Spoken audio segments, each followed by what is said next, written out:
Hello and welcome to the Locked On Steelers podcast. I'm your host, Chris Carter. Yesterday was the first day of Steelers training camp. We get you all the highlights, the biggest things to talk about right here, including Aaron Rodgers and a play that didn't go so well and some other plays that did. And also big players and big winners and words from DK Metcalf, all here on the Friday episode of the Locked On Steelers podcast. Let's get into it.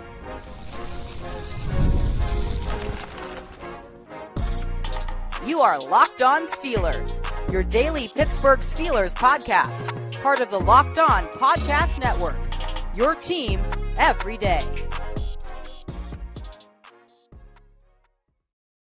Hello, welcome to the Locked On Steelers podcast. I'm your host, Chris Carter, bringing you your daily dose of all things on the Pittsburgh Steelers. As always, you can find the show in your favorite podcasting apps and on YouTube. Like this video if you enjoy it. Subscribe to this YouTube channel to get all of your daily Monday through Friday episodes, as well as our bonus content. We thank you for making us your first listen every day because we're your team every day. And today's episode is brought to you by Gametime. Download the Gametime app, create an account, and you can use code LOCKEDONNFL for $20 off your first purchase. More on them later. All right, Steelers fans, it was day one of training camp. It's in the books. That happened Thursday. Today, Friday, is day two of training camp practices.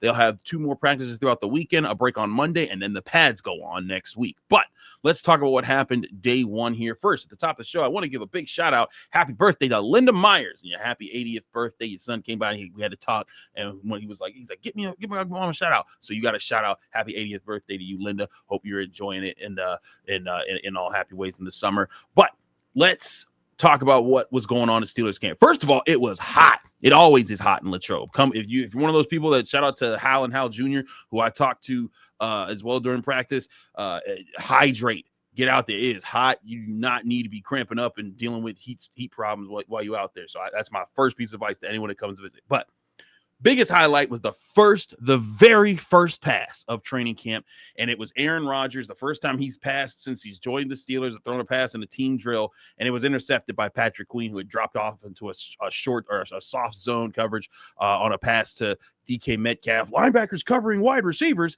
but it was an interesting moment there. Aaron Rodgers shrugged it off. I think he threw some other good passes, but I thought it was interesting how you saw plays like that happen. The defense definitely looked like they were, up to speed with what they've been asked to do. And that normally happens in training camp. We're going to talk about a lot of defensive highlights during this episode because that was a lot of what happened. But go back throughout the years and you can recognize the defense is usually the unit that's making the bigger plays at the start of training camp. They're usually the unit, especially with the way the Steelers have been of late.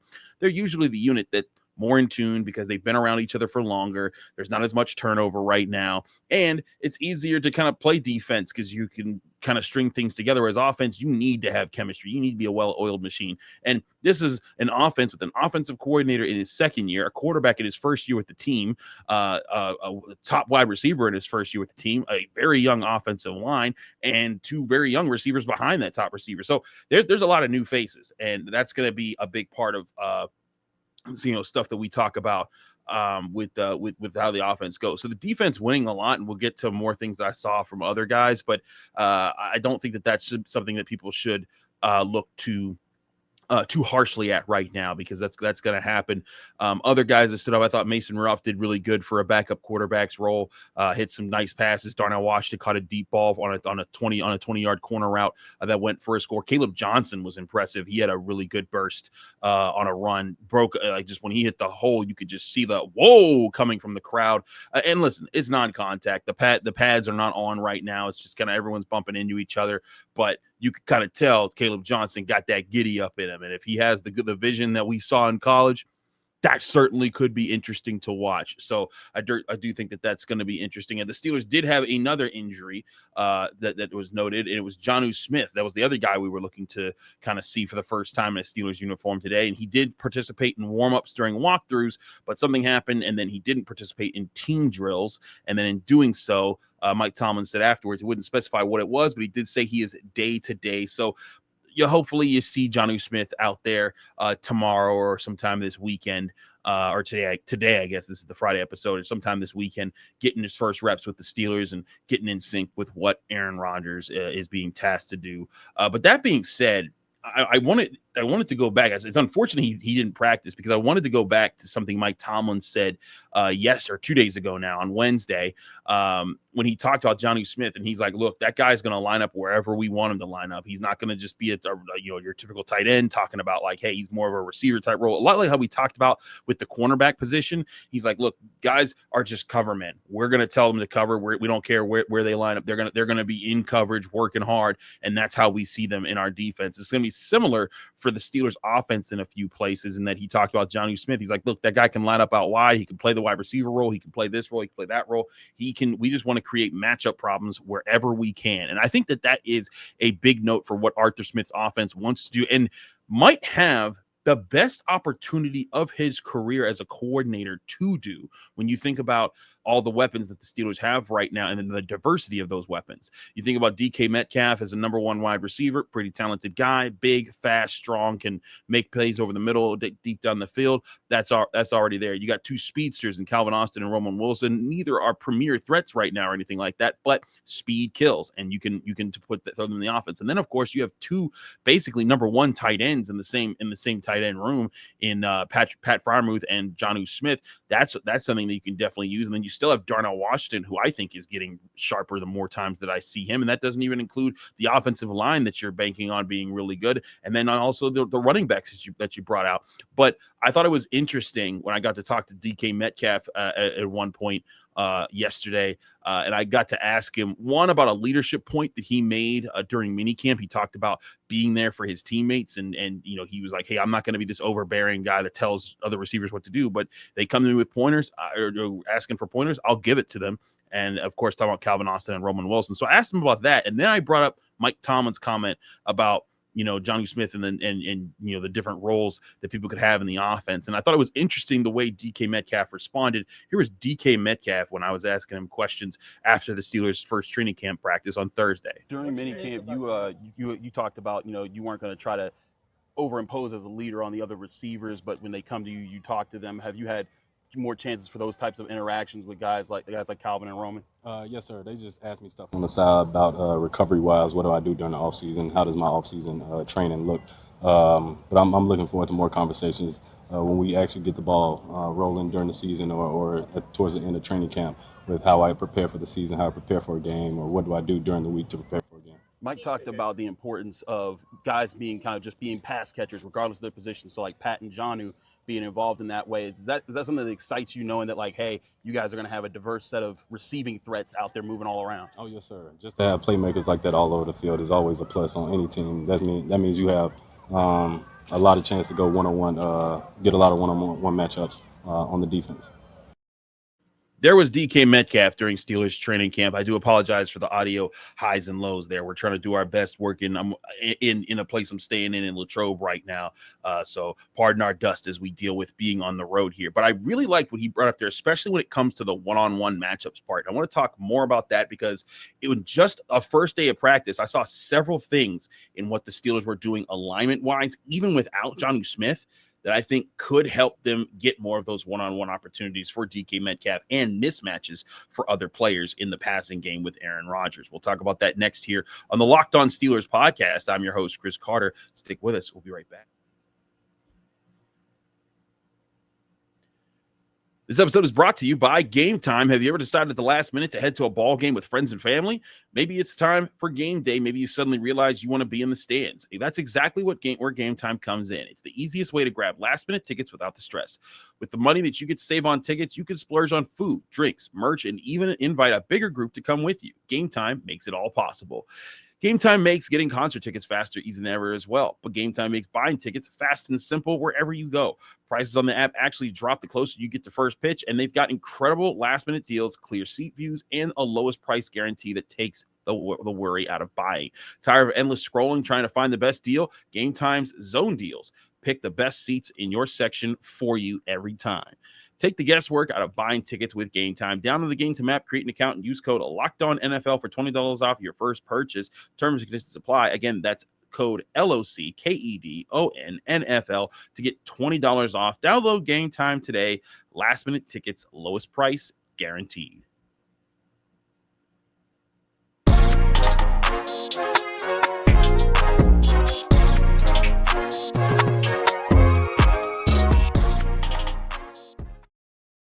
We're back here on the Locked On Steelers podcast. I'm your host, Chris Carter. We continue our episode here. I want to touch back on what DK Metcalf just said that we had at the end of that last segment, because I think that's a big part of what Arthur Smith wants to accomplish in his offenses and doesn't always have the tools to get there. Because to do what is trying to happen here, when DK Metcalf says getting more one-on-ones, when teams are planning to double team and planning to take away a specific wide receiver in an offense, what often happens is it's not that they line up two cornerbacks over the guy, unless they're like going up against like prime Larry Fitzgerald or Antonio Brown or someone like that, someone that's insanely good.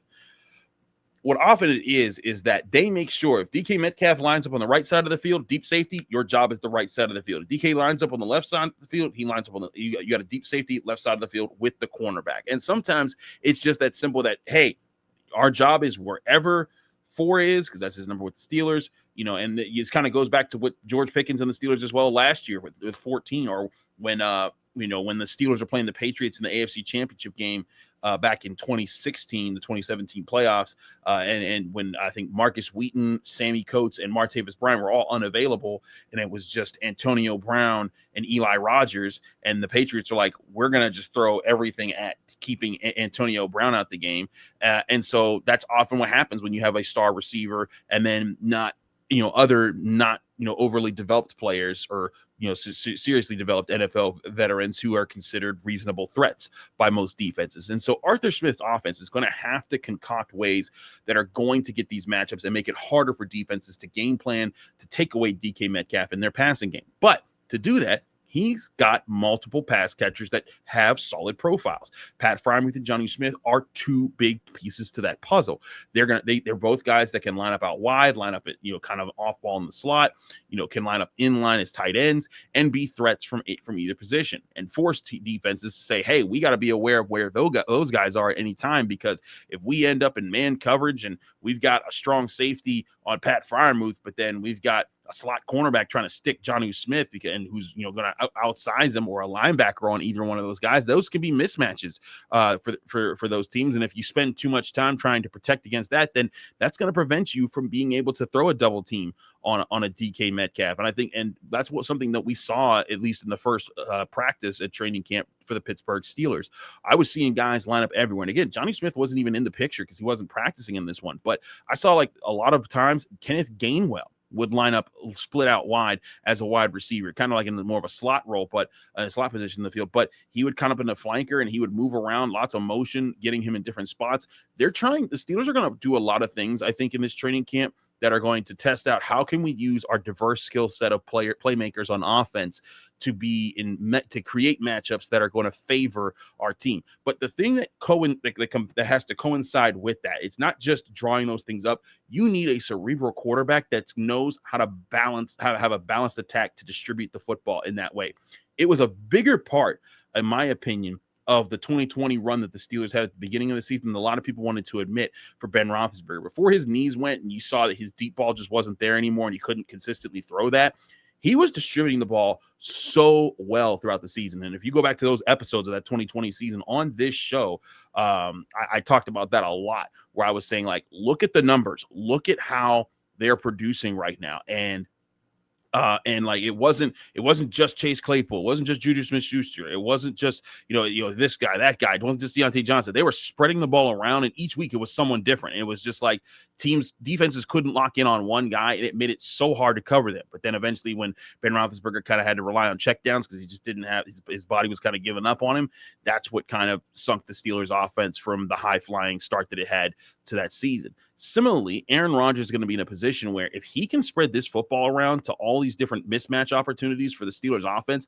it's going to get those one-on-one opportunities DK Metcalf's talking about. And sometimes those one-on-one opportunities might be total mismatches. Again, you see DK Metcalf, that guy's 6'4". He can run, so fast. If there's a time where like, man, we're getting chewed up by Pat Freiermuth and Jonnu Smith, we got to have our best guys taking those guys away. And then all of a sudden, it's a 5'10" corner trying to run with DK Metcalf, and he doesn't have the speed to keep up. And Aaron Rodgers says, well, that's an easy bomb. I'll throw that one real quick. Those are the type of things that could happen if you're able to distribute the ball well enough. And then on top of that, you still have, again, other speed demons in this offense. We talked about, Calvin Austin and Roman Wilson. I think that's going to be an interesting camp battle that happens. I still think Calvin Austin wins that, solidly, but both those guys are speed threats, especially as horizontal speed threats and crossing the field. And we saw a few of those routes in this game. You saw guys moving around formations. I really think both of those guys can be threats like that. And if you have to account for those guys being horizontal and vertical threats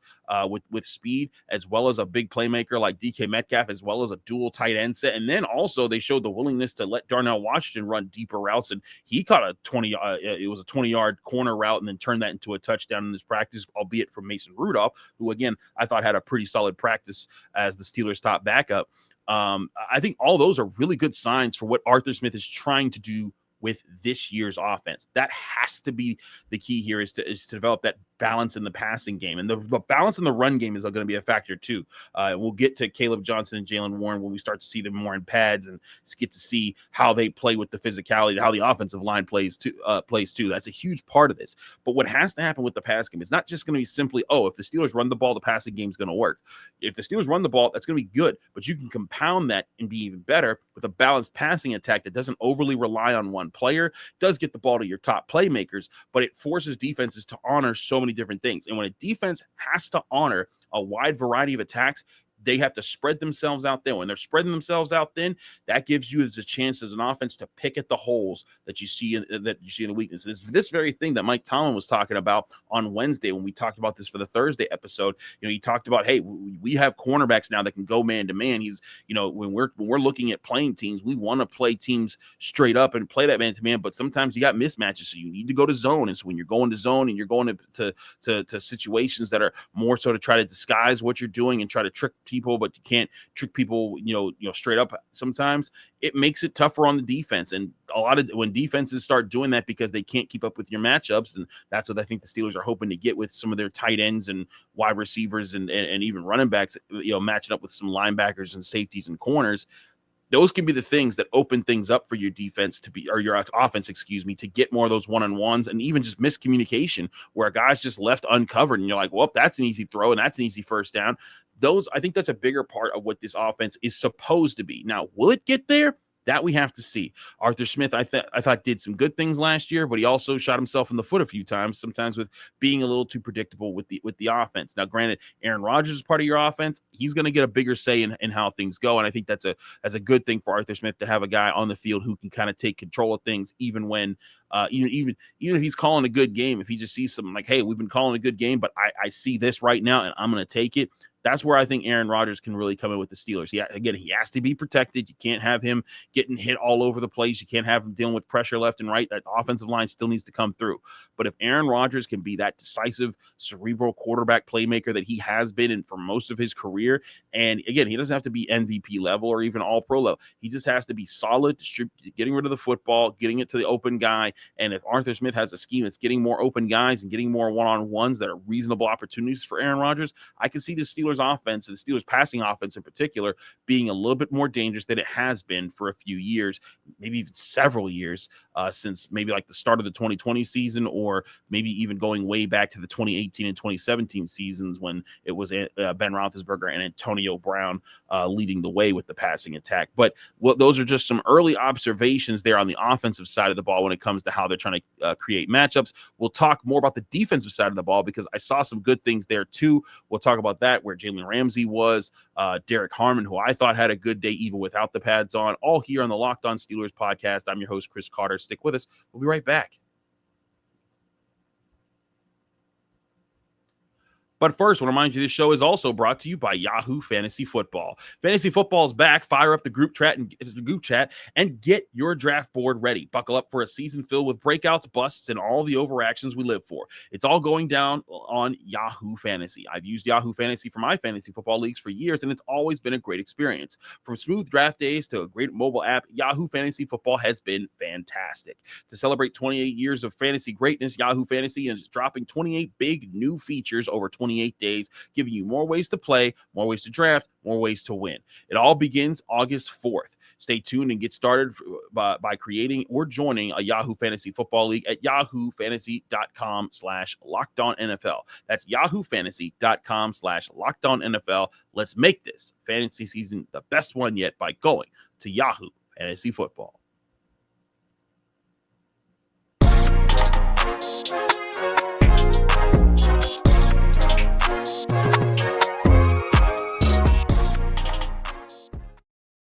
We're back here on the Locked On Steelers podcast. I'm your host, Chris Carter, continuing our recap of the first day of Steelers training camp, what we saw here. Again, I'm still in Latrobe, so not in my home studio, so pardon our dust as we try to do our best with the sound and video here on the road. But let's talk about the defense here, because again, the defense did win today, and that's not to say the defense is always going to win the day or that the offense was terrible. This often happens at the start of training camp. The defense makes more plays. The Patrick Queen interception we talked about, but there were a few plays that this defense was making. There was a couple forced fumbles. There was a couple breakups. Joey Porter Jr. jumped a pass that would have been a pick six if he held on to it. He looked like he was on it. I thought it was interesting how they were using these guys. Now, Mike Tomlin talked about, we're going to have those cornerbacks on the field. When we talked to him on Wednesday during his press conference, and he's talking about Joey Porter Jr., Jalen Ramsey, and Darius Slay. And we got to see a bit of that early on here. Now, there were no 7 shots in the first day of practice, and I believe 7 shots doesn't start until the 3rd day of practice. But there were 7 shots, but there was 11 on 11, kind of just getting the feel for things. I think just get some acclimation playing against each other. And again, not in pads, but you did get to see some of the interesting alignments that they got on defense. And we talked about alignments on offense. A lot of times it was Jalen Ramsey traveling and following guys that were in the slot. If they were moving across the formation, you saw Jalen Ramsey running with them and trying to take them away.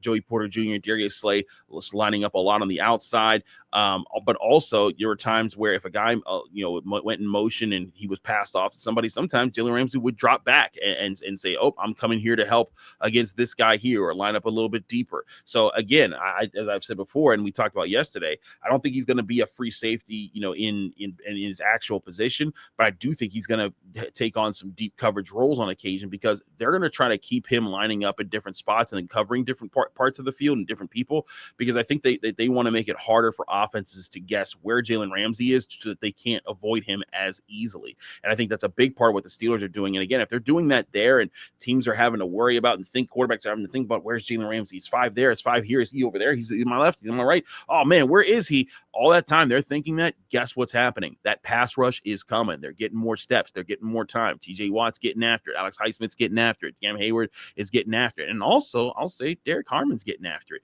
There was a play where he kind of held his ground against the first team offensive line and stuffed a run, and again, not in pads, so that can't really count, but there was also a play where he got a good pass rush and he swatted down an Aaron Rodgers pass. And I was pretty impressed by that.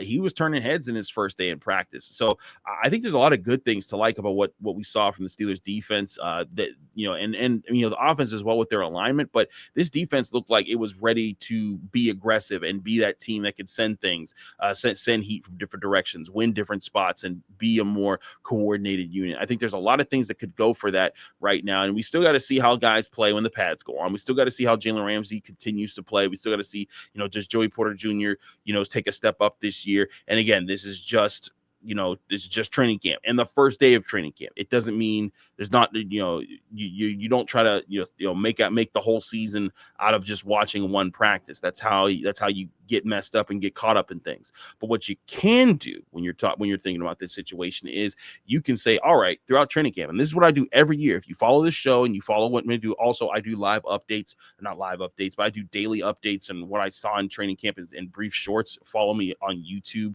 with the Locked On Steelers channel, or on TikTok or Instagram. I post my videos there in all those places if you want to see more quick updates during the day as far as what I saw and quick observations I made during training camp practices. But what I continue to see is the Steelers, they want to be aggressive. They want to move guys around. They want to attack. And I was impressed by how they were attacking all throughout this practice.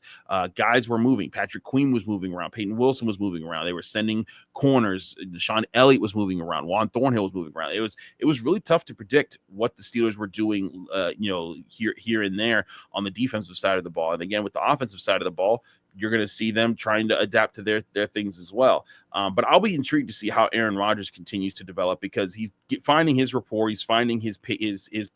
He's finding his feet in this offense. And I think he's going to do it quicker than other quarterbacks have, because that's just who Aaron Rodgers is. He's one of the more best cerebral quarterbacks of my generation of watching football. But I think that's eventually going to come into play, and then you're going to see this defense get challenged. And that's when I think it's going to get really fun in training camp. You're going to see the defense challenged in multiple ways. Alignments from both sides are pushing each other to communicate. And that could be the thing that could be make this training camp really fun and really interesting to continue to evaluate and see where guys go. And again, day to day as we're doing this, no one day is going to define training camp by itself. It's going to be an accumulative process that we just go each day, stack what we learn, stack what we think. And if at the end of the camp, we say, hey, man, Caleb Johnson was amazing every single day of training camp, maybe then we have the conversation, should he take the spot of Jaylen Warren? I'm not saying that that's the case. I will say I thought he looked the best of the two, but again, that means nothing when pads aren't on. And Jaylen Warren, that guy's a physical dude. When his back's on backers, I want to see some Jaylen Warren take on some dudes in some pass protection drills because he is a bad man.